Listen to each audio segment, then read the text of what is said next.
Assalamualaikum warahmatullahi wabarakatuh.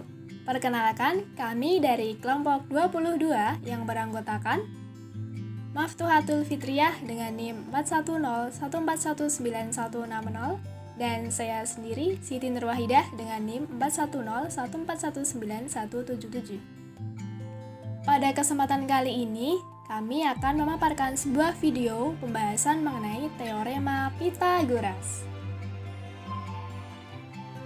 Namun sebelum ke pembahasan lebih lanjut, dari kalian ada yang tahu nggak sih apa itu Pythagoras?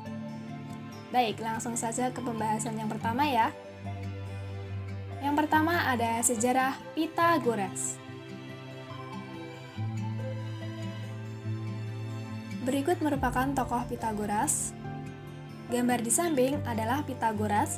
Ia lahir di Pulau Samos di daerah Ionia. Ayah Pythagoras, Mnesarchus, adalah seorang pedagang yang datang dari Tirus, sementara ibunya, Pythais, adalah penduduk asli Samos.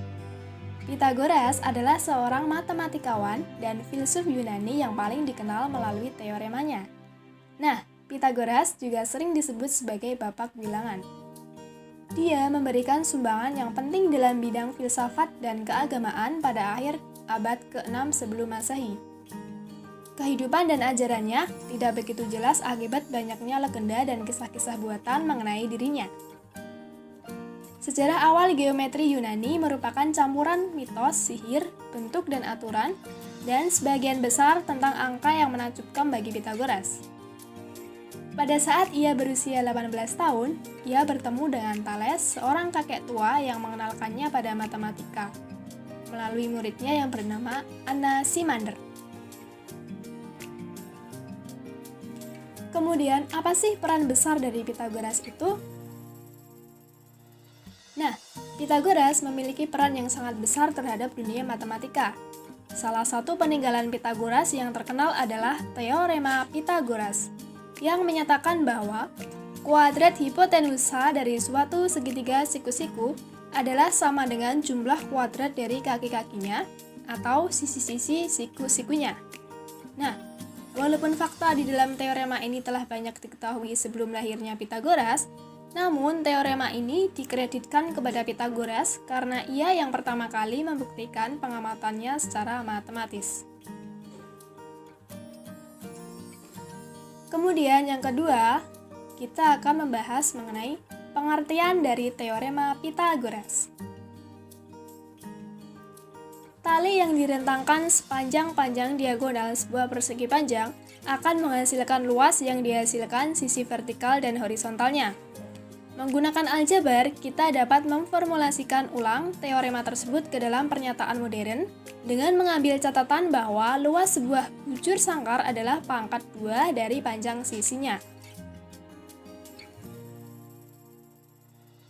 Nah, jika sebuah segitiga siku-siku mempunyai kaki dengan panjang A dan B dan hipotenus dengan panjang C, maka dapat kita peroleh rumus A kuadrat ditambah B kuadrat sama dengan C kuadrat.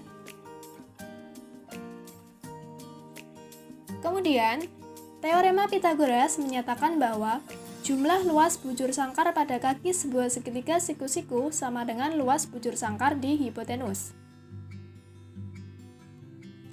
Sebuah segitiga siku-siku adalah segitiga yang mempunyai sebuah sudut siku-siku. Kakinya adalah dua sisi yang membentuk sudut siku-siku tersebut, dan hipotenus adalah sisi ketiga yang berhadapan dengan sudut siku-siku tersebut.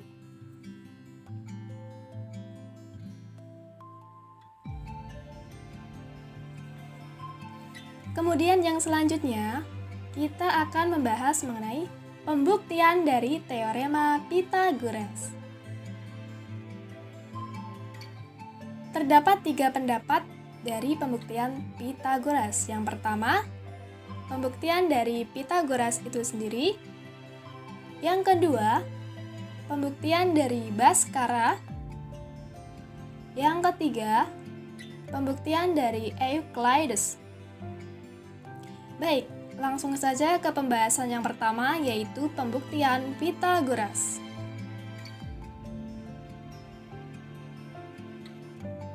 Pada gambar tersebut, telah diketahui luas daerah hitam pada gambar 1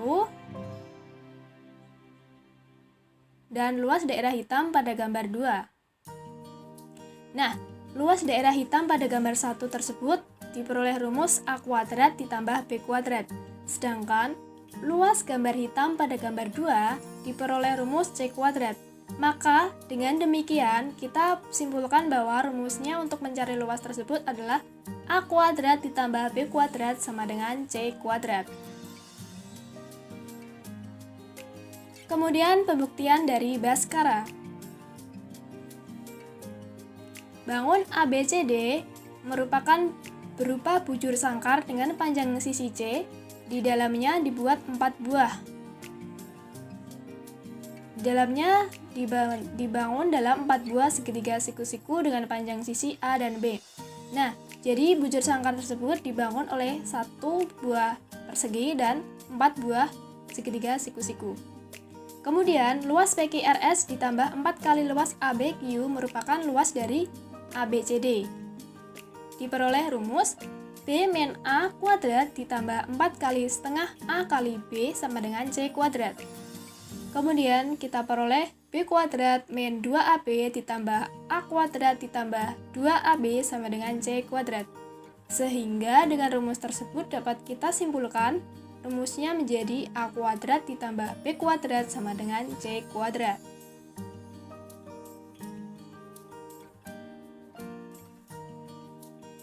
Kemudian yang ketiga, pembuktian dari Euclides. Pada gambar tersebut, kita lihat bahwa terdapat 3 buah bujur sangkar dan 1 buah segitiga, di mana DBQA sama dengan MLBD. Kedua bangun merupakan kongruen. DBQA juga sama dengan MLBC karena alas sama BL dengan tinggi tetap BD. DBQA juga sama dengan SRBC karena alas sama BC dengan tinggi tetap BR. Maka kita peroleh rumus A kuadrat. Kemudian bangun yang kedua ADEP akan sama dengan KNDA karena kedua bangun kongruen. Kemudian ADEP akan sama dengan KMCA karena alas sama AK dengan tinggi tetap AD. Kemudian ADEP akan sama dengan UTCA karena alas sama AC dengan tinggi tetap AU. Maka dapat kita simpulkan bahwa rumusnya menjadi B kuadrat. Kemudian dapat kita simpulkan bahwa rumus C kuadrat sama dengan DBQA ditambah ADEP.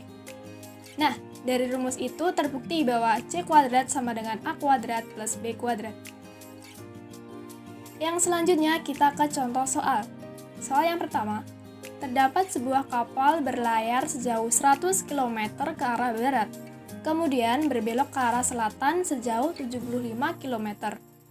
Jarak terpendek kapal tersebut dari titik keberangkatan adalah. Nah, di sini penyelesaiannya dapat kita peroleh dengan teorema Pythagoras.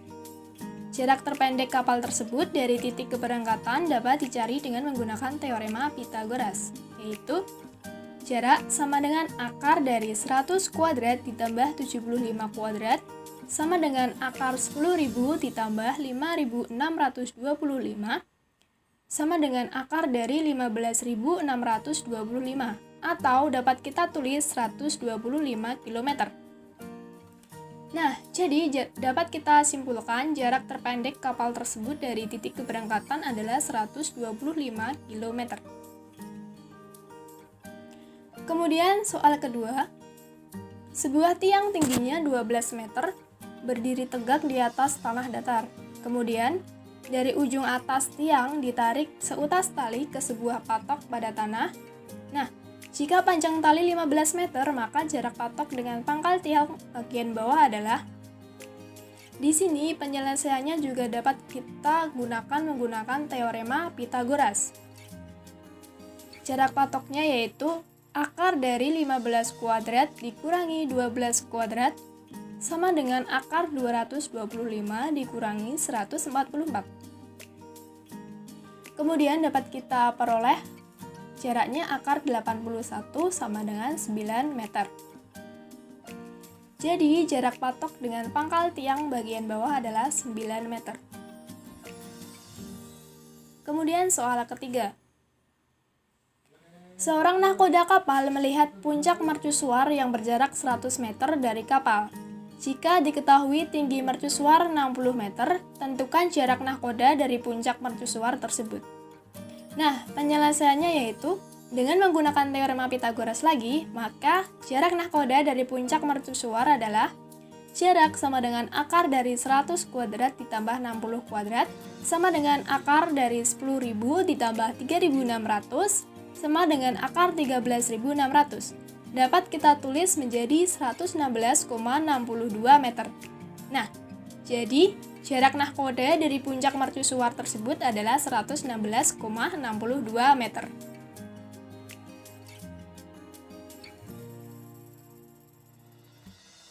Mungkin cukup sekian pembahasan dari kami. Terima kasih telah menonton video ini. Apabila ada kekurangannya, kami mohon maaf. Sekian, wassalamualaikum warahmatullahi wabarakatuh.